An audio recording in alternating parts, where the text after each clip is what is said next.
Welcome to the Dynasty Dugout Show, a podcast covering all things minor league baseball. Get a front row seat to the action with everything you need to know about the future stars of Major League Baseball. And now, here's your host, Chris Clegg. Hello and welcome to the show. It is Tuesday. It's April the 15th. My name is Chris Clegg, and we're going to talk baseball. It's the Dynasty Dugout Show. But first, we're brought to you by Connect Roasters, Ian Happ's coffee company. Connect Roasters makes an incredible blend of coffee, ethnically sourced from around the world, incredibly smooth, just like Happ's glove. I've got my gold glove blend right here in this mug. Cold brew it. It's very, very good. You can do it however you want to, but you can get the gold glove blend, buy one, get one 50% off at connectroasters.com using the code Dynasty Dugout or the link in the description. We're also proud to partner with Chinook Seedery, the best sunflower seeds in the game.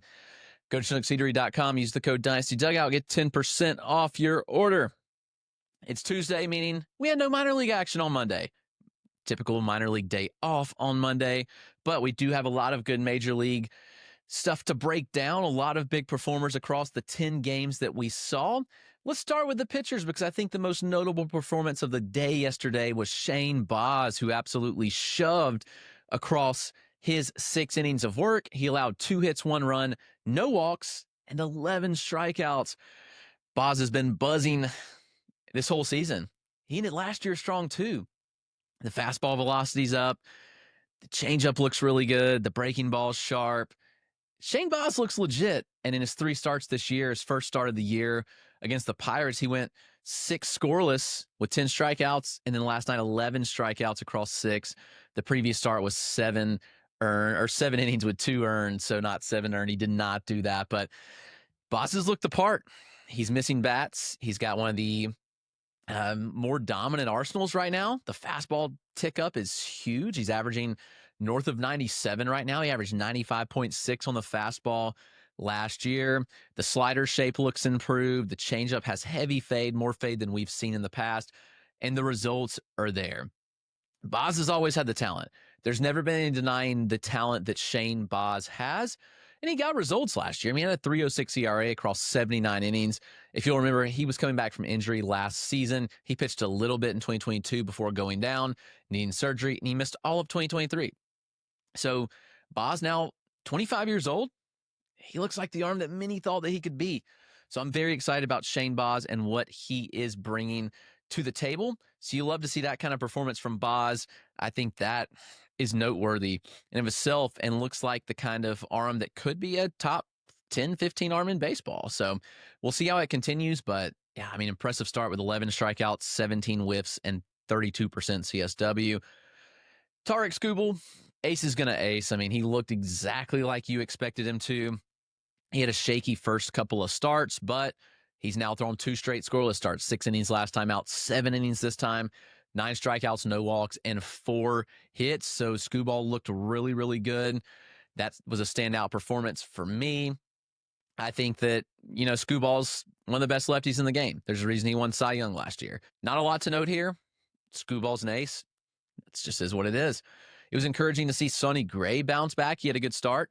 There's been some shakiness to his season so far, but 7 innings, 3 hits, no earned, 1 walk, 4 strikeouts. And while he was not dominating on the whiffs, still encouraging to see that 0 on the box score. That'll play. Good ratios. The ERA is down to 3.13, and the whip is 0.78. So he's really bounced back strong.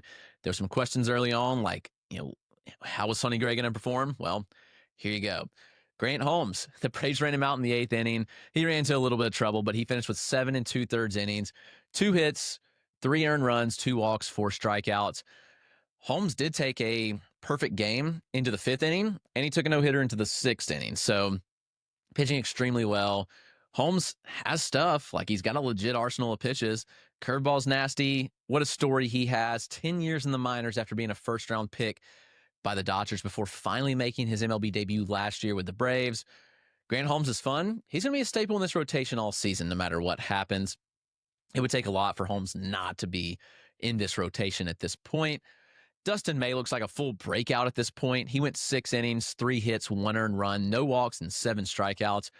Dustin May obviously missed last year, injury, but he's now gone from Gift King, where he looks great on Pitching Ninja, having that crazy movement, to now actually missing bats. And we kind of begin to see that actualize before the injury last year. And now here May is, and I think he's fully breaking out. He's getting whiffs on the sinker and the sweeper. Like over 40 inches of horizontal separation between the two pitches is absurd. You can see some of the overlays. I'll put one here from Pitching Ninja. Nuts. Paul Skeens went ho-hum, 6 innings, 3 hits, 2 runs, 1 earned, no walks, and 6 strikeouts. He looked really good. Clay Holmes was pitching extremely well through 4 innings, and his 5th inning started walk, hit by pitch, walk. So it came off the rails a little bit, but still, Clay Holmes went 5 innings, 2 hits, 1 earned, 2 walks, and 8 strikeouts. That looked really good. Elvin Rodriguez shoved for the Brewers, 5 innings, 3 hits, 1 earned, no walks, and 7 strikeouts. That was encouraging to see. And Landon Root, after a rough start, I mean, he allowed 3 earned in the first inning. He settled in nicely, went 5 innings, 6 hits, 4 earned, 3 walks, and 8 strikeouts. So how that settled in was encouraging to see. And Joe Ryan was the other dominant starter of the day. 5 innings, 3 hits, 1 earned, 2 walks, 8 strikeouts. On the flip side, there were some very bad starts. We saw Tanner Houck kind of be the poster child for that. Tanner Houck went 2 1/3 with 10 hits, 11 earned. Yeah, that'll. I mean, you can't recover. I mean, if you're in a head-to-head league, you can't recover from that Tanner Houck start. It's rough. It takes a long time to recover from that from Roto, much less in a weekly head-to-head league. Framber Valdez was roughed up, 4 innings, 10 hits, 6 earned, 1 walk, 3 strikeouts. Easton Lucas came back to earth. No surprise, everybody was going crazy about him. Told you the stuff wasn't there. Tried to encourage you not to start him. The Braves lit him up. 5 innings, 6 hits, 8 earned, 4 walks, and 3 strikeouts. So an interesting day of hitter performances. Let's take a quick break, and we will talk about the dominant hitters. All right, we're back from the break. Kameron Misner grabbed the highlight reel, blasted 2 home runs, and had 3 hits yesterday. He looked the part during the game for the Rays. He's filling in for an injured Josh Lowe. He might just keep his spot all year, though. Misner's home run, his 8th inning shot was a bit of a cheapie, 96 miles an hour, 355 off the bat, but he had a pretty hard hit single, and his 2nd inning home run was 107 off the bat, 431 feet. That's not a cheap shot by any means. So when you see a performance like that, it really stands out. Misner looks the part, where he's showing some really good things under the hood. There's plenty of bat speed, and despite the inconsistent launch angles that we're seeing, Misner creates a lot of barrels. The contact rates are good. I mean, his air pull rate is really good at 26.5%, and he has a 91.4% in-zone contact rate with a really respectable chase rate. Kameron Misner looks like a dude.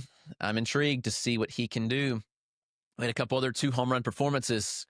Big names, though. Austin Riley, 2 home runs on the day.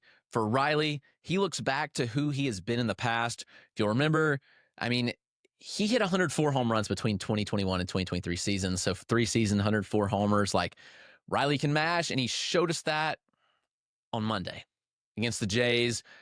1st inning ground out was hit at 109.8 miles an hour. And then he had a 3rd and 5th inning homer. Those left the bat at 111.7 and 110.2 miles an hour, respectively. Austin Riley looks back to his vintage self. He looks healthy. That was the reason he didn't perform in 2024. He was not healthy. So a healthy Austin Riley looks like he's back to a stud third baseman. He's up to 4 home runs on the year. But given all the underlying data, I think we'll easily see Riley get back to 35 home runs this year. Wouldn't shock me at all. He is legit. Power's back. The underlying skills look back. Yeah, he looks the part. Fernando Tatis also hit 2 home runs, and Tatis looks like he might be having his best season of his career. Like, if there's a player that can stay healthy and put up the kind of performance that we have seen or is capable of doing, like, Tatis might put up one of the best fantasy seasons we've seen this year if all clicks. Like, everything under the hood looks good. He's always hit the ball hard. Everything lines up there. His contact rate of 85.9% right now is a 6 percentage point jump in the zone last year, and it's an 8.5% above his career average. Like, those are substantial jumps in end zone contact rates. The overall contact rate is improved as well. I mean, what we're seeing is early shades of an Ronald Acuna Jr. 2023 season where he went 40-70.